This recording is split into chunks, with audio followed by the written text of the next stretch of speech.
Good evening. Good evening.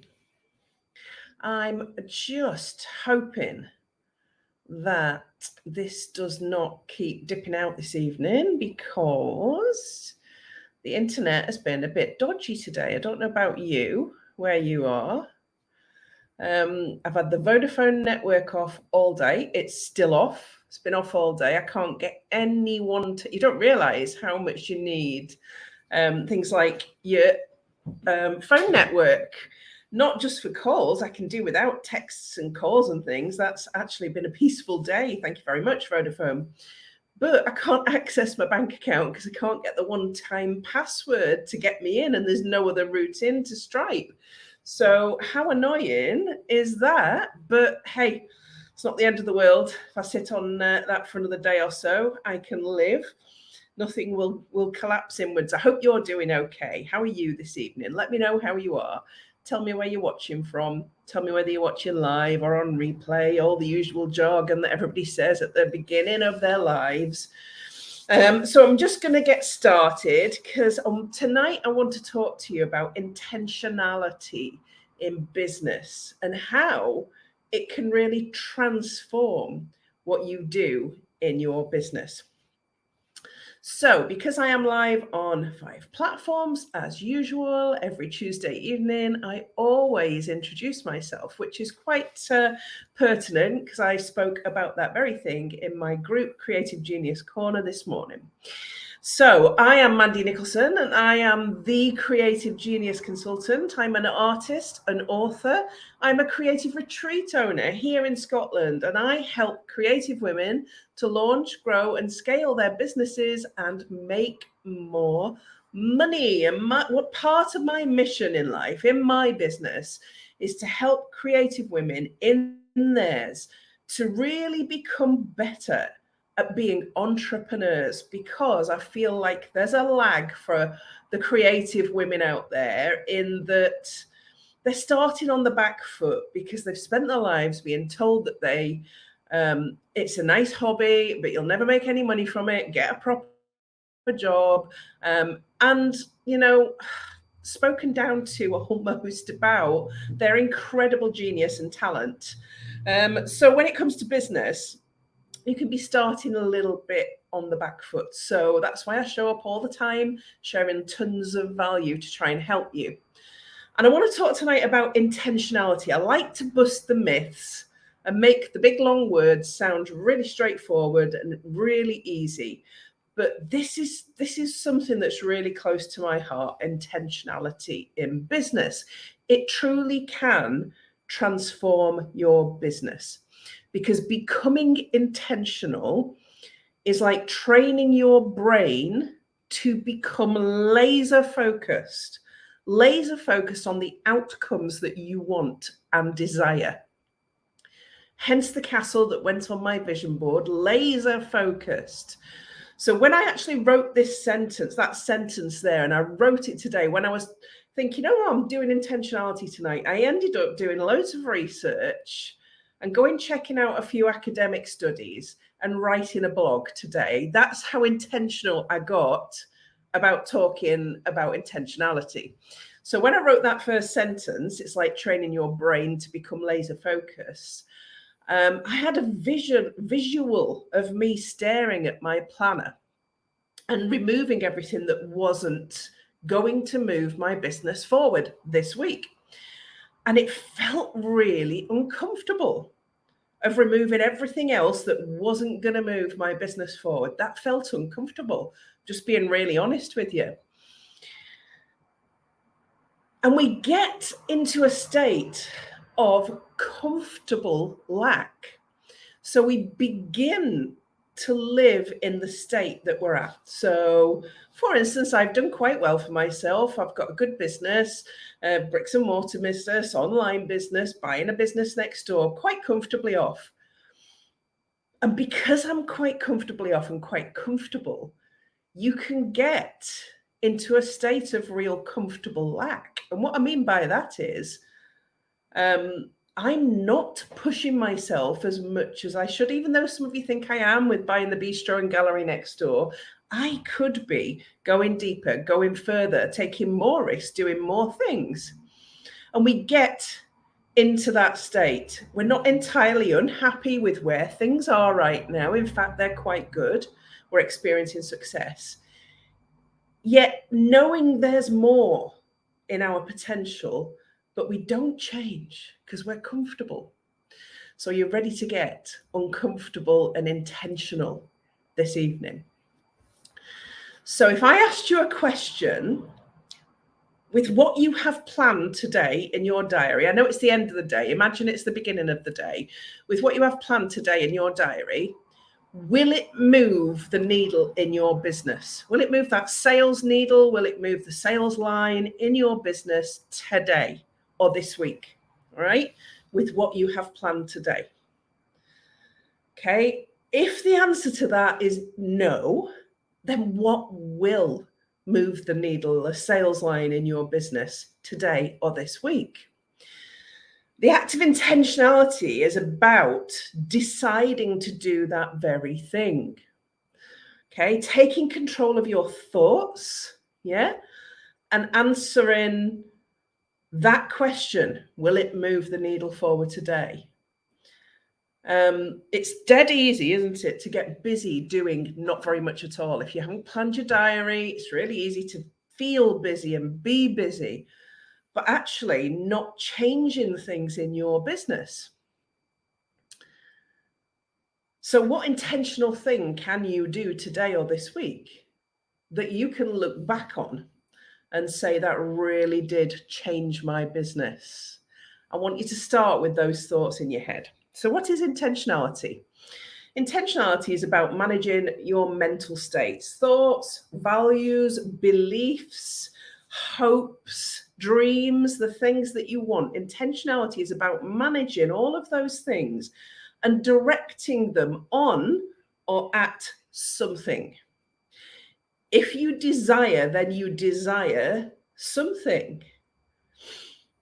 Would you then, so you then bring with you commitment, focus, and attention to that something because you desire it.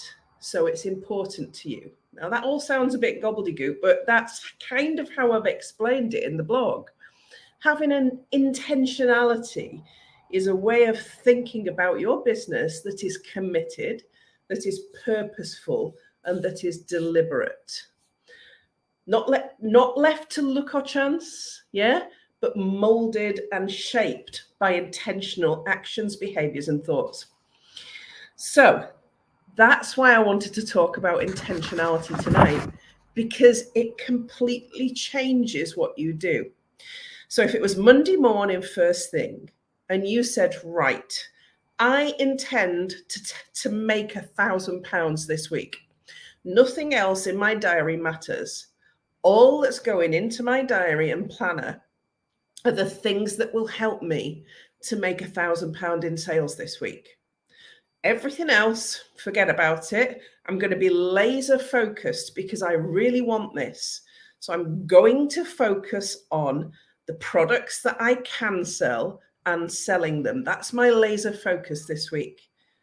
So if I removed everything else from your world and set you on a project and said, set your intention, and your intention is this, you would absolutely do it. You'd find a way because you're not distracted by anything else that's going on in your world. And you've set the intention because that's what you want. That's what intentionality is. And I have weeks where I do that. Okay, where I say, you know, Gwen, right, okay, let's take £1,000 this week. Let's take £2,000. Let's do £5,000. Let's have a 10 grand launch. Let's have a 30 grand launch. We set intentions. I set intentions all the time, but I'm not consistent. I'm going to hold my hands up to that. I'm not consistent. And that's the difference that intentionality can make in your business. It's that focus, that purposeful action, the behaviors, thoughts, and actions that bring you the desired result. But there's several ways. You cannot be really, truly intentional if your mindset is not in the right place. And there's 4 states of intentionality. There is affirming intent, and in affirming intent, and this is a method of communication, you are relaxed, your mind is open, you are communicating really effectively. The people around you, you are trusted in them, you are building relationships, you are vocal and confident, and it's evident. That's affirming intent. And you're going to get your best results when you are in affirming intent. And we shift throughout these 4 states all of the time, but that's the best state to aim for, affirming intent. There is then controlling intent, and this is where you are trying to control the desired outcome by not listening to anybody else's perspectives. You've got tunnel vision. This is what you want. You don't want to listen to anybody else's opinion. It's what you want. You're quite aggressive in your communication. And you're a little dictating in the way that you are behaving. Okay. It's not up for debate. This is what you're going for. This is how you're going to do it. That's not sustainable. It's very stressful. It's stressful behavior. And it doesn't allow you to act well with intentionality. So the affirming intent is better. Then there is defending intent. This is when your emotions are heightened and you are really defensive. You are not taking criticism. You are, you're in fight or flight, and you are behaving as if there's somebody out there that's a formidable opponent with opposing views that's out to get you, and you're shrill in your communication almost, and less relaxed, almost not relaxed at all, which means that when you're in that state, intentionality is difficult. Yeah, all you're trying to do is protect you're defensive. You want to protect your reputation. That's more important to you than intentionally taking action. And then there's withdrawing intent. And you might recognize some of these behaviors in yourself or in other people. Yeah. Or in other people. Withdrawing intent is when you can feel overwhelmed and burnt out. You've given up speaking and listening. In fact, you have checked out completely. You've almost left the room. In fact, you have mentally left the room, but you physically stayed so that you don't, you're not embarrassed, and your reputation is sustained. But what's the point of staying when you're in that state? Yeah. Communication is done for the day. There is no communication, and you retreat. So there's withdrawing intent. So those are the 4 states of intentionality. And obviously the affirming intent is the one where you get results, where your communication is optimal, where when you show up, it's optimal, you are relaxed, you are confident, you are communicating well, and you are setting really clear actions. So there are 10 things that you can do to help you to drive intentionality, because intentionality comes from a place where you are well-grounded and well-rounded. So I'm going to talk you through very briefly those 10 things now. Number 1 is step back from the media. And I mean TV, social media, podcasts, gaming, all media. Yeah. Step back. Our consumption today is higher than it's ever been before. Yeah.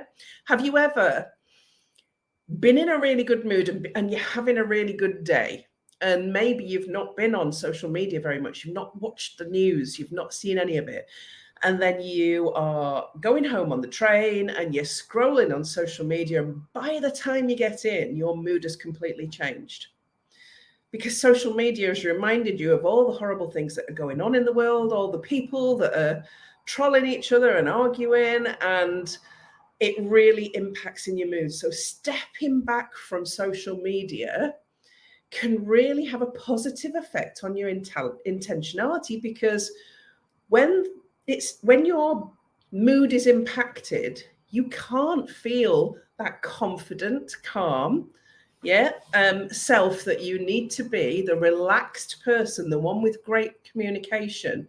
because your mood has been impacted. Step back from social media when you want to be intentional. The second thing that you can do to help your intentionality is spend in the moment time with the people that matter most. And I mean, have a meal with no TV and no phones. I mean, go out for a walk in nature and leave your phones at home and be in the moment and take it in. The effect that this has on your well-being and your stress levels really helps you feel positive and confident going forward. Number 3 is take up hobbies and activities that bring you joy. Go dancing, singing, paint, make pots, throw clay about. Yeah. I've just got a message there. I'm gonna read it out because it's interesting. I'm so used to working within large organizations, so that spearheading a business on my own feels very different. It is very different. I recognize all of the states' intentionality and need to build confidence in your own art. Thank you. That's from Karen on Facebook, and thank you for that comment, Karen. Yeah, it's real. That's the first thing that you can do is recognize that we flux between those in states of intent, and being in the optimal intent of affirming intent is the one that's going to get us to where we need to get to. So take up hobbies. Number 3, take up hobbies that bring you joy. Don't want to make money from them. These are hobbies outside. If you're a creative, having a hobby as well is okay. Yeah, go and join a choir. Go and do some dancing. Go and do something that brings you some joy. Go and buy a dog. Take it out for a long walk. That's a great hobby. Number 4 is stay. I say this a lot. Stay in your own lane. Don't try and be anyone else. Don't try and copy. Don't compare yourself. You need to stick with the knowledge and skills that you've got and have confidence that that's all you need to create the life and business that you want. You've already got enough there. Stay in your own lane. Number 5, practice self-compassion. Not self-care, although self-care is included in that. Self-compassion. It's more than just self-care. It's about looking after yourself physically, but also mentally. And talking to yourself like you would talk to your best friend. Forgiving yourself instead of berating yourself. Speaking to yourself kindly and with care and compassion. Okay, the next one, 1, 2, 3, 4, I should have numbered these. 5, 6 is listen well. You know the old saying, you have 2 ears, 1 mouth, use them in that ratio. I can't tell you how important that is. Listen really well, not only to the people in your direct vicinity, but to what's going on around you in general. Listen to what people's pain points are. Listen, see if you can help. Listen well, because listening well doesn't just help you, it helps all of those people around you. And it gives you really valuable information and confidence that maybe you're doing something right. Number 7 is make time for self-reflection. Meditate. Plan time in your diary every day to reflect on the day that you've had and the work that you've done. Self-reflection is the best way of growing really well. Write 5 things down at the end of every day that you've done well or that you could do better. Reflect on how you've performed. That helps and feeds into your intentionality. Next, do something you're proud of. The next point is do something you're proud of. You may already be doing something you're proud of. I'm really proud that I help thousands of creative women to understand business better, to understand that actually they've got everything that they need right now. They just need to learn some things. I'm really proud of that. Maybe you're proud that you're an inclusive employer. Maybe you're proud that you help children to improve their anxiety and mindset. Do something you're proud of over and above just what your business is. Number 9 is question your must-dos. Do you really have to do them? Are your must-dos things that are going to move the needle in your business? And if they're not, then they're not must-dos. Are your must-dos just tasks that belong to you because you've allowed them to stay there and you've become comfortable? Question every single one of them. Do they have a positive impact on that sales line in your business? And if the answer is no, then question the must-do. And then finally, number 10, this is really important. Know when it's time to let go. And I mean letting go of people, letting go of tasks, letting go of things, letting go of connections, letting go of your own fears, letting go of things that hold you back from intentionally moving yourself and your business forward. Now, those are my top 10 tips, if you like, on intentionality. And learning to use intentionality in your business and your life, like anything else worth doing, requires a holistic approach. So this is not me giving you a business coaching session saying do this and that. It's about looking after all those different areas of you, about allowing relationships in, about reviewing what you do, having self-compassion for yourself, all the things that I've just covered. When you could do all of those things and then sit down and go, okay, I am now going to set the intent this week of doing this thing. Your laser focus goes in on it. You shift all the other nonsense out of the way and you achieve the things you need to achieve. So what's your thing for next week? It's Tuesday, 16th of May. I want you to think about this week. You can watch this again on replay. Think about it this week and ask the question, what am I intentionally going to do next week? Maybe it's sell 100 of one particular product. Maybe it is do £1,000 in sales. Maybe it's sell 5 paintings, whatever it is. What are you intentionally going to do next week? Shift everything else out of the way, make space for it in your diary, in your life, look after yourself using all the points that I've said, yeah, and see where it gets you. Karen says again, and I'm going to read this out, very important, I've internalized being stoic from women in my family, and letting go is as important and seeing things as seeing things through. Thank you. You've said what an insightful mind you have, Mandy. Thank you very much, Karen. And that's why I show up, so that I can give you the insights and training and make you think. It's only when we think there's sometimes a better way of doing things that we can go and try something new. So give yourself that big intent for next week and accept and embrace intentionality into your business. And when it comes to Monday morning, I would love to see your diaries. Yeah, get them screenshot and get them on here. I'd love to see your diaries, because I would love you to set one big intent next week and see how that impacts your business by Friday. Good luck with that. I hope that helped. I know there was quite a lot in that tonight, and I was reading from my blog that I wrote today. So this is the blog that I wrote today. Yeah, it's just been uploaded to Brainz magazine. But, you know, if you really want a copy of that, it's just typed up on a Word document. I'd be happy to send it to you in your messenger. So let me know. Have a fabulous week. I will see you the same time next week with another subject. Bye for now.